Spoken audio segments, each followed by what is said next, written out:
സമരമാണിതെന്ന് ഞാൻ തിരിച്ചറിയുന്നു.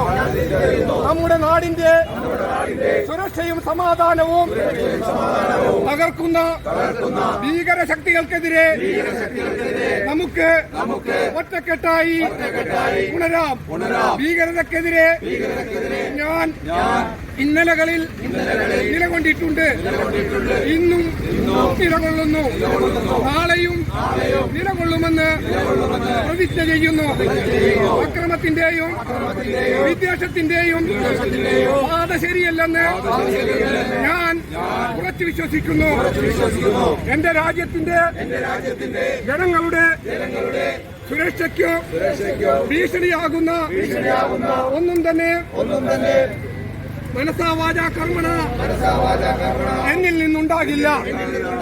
യുദ്ധവും രക്തച്ചൊരിച്ചിലും ഇല്ലാത്ത ഒരു ലോകം